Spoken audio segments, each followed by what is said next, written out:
2026 বিধানসভা নিৰ্বাচনত কংগ্ৰেছ দলৰ প্ৰাৰ্থী হ'ব নেকি পৰাণ শইকীয়া 2026 বিধানসভা নিৰ্বাচনত কংগ্ৰেছৰ সম্ভাৱ্য প্ৰাৰ্থী হিচাপে চৰ্চাত পৰাণ শইকীয়াৰ নাম অসমলৈ কংগ্ৰেছৰ যুৱৰাজ ৰাহুল গান্ধী আৰু এআইচিচি সভাপতি মল্লিকাৰ্জুন খাৰ্গেৰ আগমন কংগ্ৰেছৰ শীৰ্ষ নেতাৰ আগমন সন্দৰ্ভত খুমটাই কংগ্ৰেছ নেতা পৰাণ শইকীয়াৰ মন্তব্য খুমটাই কংগ্ৰেছৰ প্ৰাৰ্থিত্ব সন্দৰ্ভত ক'লে বহু কথা আগন্তুক দিনত খুমটাই কংগ্ৰেছক সমষ্টিটোত তৃণমূল পৰ্যায়ৰ পৰা শক্তিশালী কৰি 2026 নিৰ্বাচনত শক্তিশালী ৰূপত প্ৰতিদ্বন্দ্বিতা কৰা লক্ষ্য কংগ্ৰেছৰ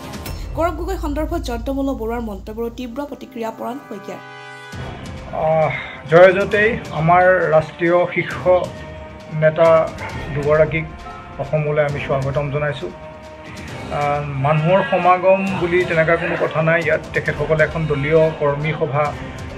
কাৰণে আহি আছে ইয়াতে মণ্ডল সভাপতিবিলাক ব্লকৰ সভাপতিসকল আৰু জিলা পৰ্যায়ৰ বিষয়ববীয়াসকলৰ লগত মত বিনিময় কৰিব আৰু তাৰ পৰৱৰ্তী পৰ্যায়ত তেখেতে এপিচিচিৰ বিভিন্ন পৰ্যায়ৰ বিষয়ববীয়াসকল নেতাসকলৰ লগত মত বিনিময় কৰিব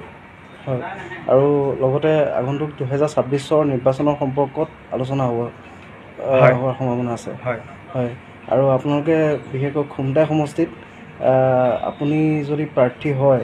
আগন্তুক দিনত দলে প্ৰাৰ্থিত্ব আগবঢ়ায় আপোনালৈ তেতিয়া আপুনি কেনেকুৱা ধৰণে সাজু কৰিব খুমটাই কংগ্ৰেছক না আমি ইতিমধ্যে নিৰ্বাচনী প্ৰস্তুতি আৰম্ভ কৰিছোঁৱেই আমি আমাৰ তৃণমূল পৰ্যায়ৰ কৰ্মীসকল ইতিমধ্যে আমাৰ ৰণনীতি প্ৰস্তুত কৰি ফিল্ডত নামি পৰিছে তেওঁলোকে নিজৰ নিজৰ কৰ্তব্য পালন কৰিছে দলীয় সাংগঠনিক দিশত বিভিন্ন ধৰণৰ মিটিং মাতাং কৰি তেখেতসকলে দলীয় স্থিতি সবল কৰিছে আৰু আমাৰ শাসকীয় দলৰ গতিকে আমি সেইবিলাক বিষয়ত তেখেতসকলৰ ক'বলৈ বৰ্তমান একো নাই তেখেত নিজে এটা সাংঘাতিক ধৰণৰ দুৰ্নীতিত লিপ্ত হৈ পৰিছে কিবা গৰু চুৰ বুলি আজিকালি কৈ থকা শুনো গতিকে সেইবিলাক কথাত আমি বৰ বিশেষ গুৰুত্ব দিয়া নাই কিন্তু আমাৰ যিগৰাকী সভাপতি গৌৰৱ গগৈদেৱ তেখেতৰ জনপ্ৰিয়তাত তেখেতসকল হাহাকাৰ হৈ হৈছে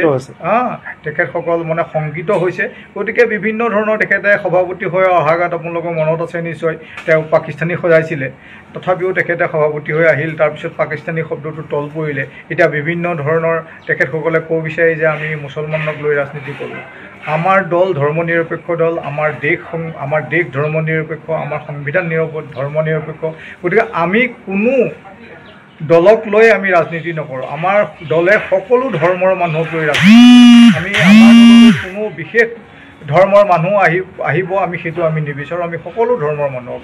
তেওঁ লাগিলে হিন্দুৱে হওক তেওঁ লাগিলে খ্ৰীষ্টানেই হওক তেওঁ লাগিলে জৈনেই হওক তেওঁ লাগিলে বুদ্ধিষ্টেই হওক তেওঁ লাগিলে মুছলিমেই হওক সকলো ধৰ্মৰ মানুহক আমাৰ দললৈ আমি স্বাগতম জনাওঁ আৰু আমি এখন সুস্থ সমাজ গঢ়িবৰ কাৰণে সকলো মানুহক লৈ আমি সমিলি মিলি আগবাঢ়িব বিচাৰোঁ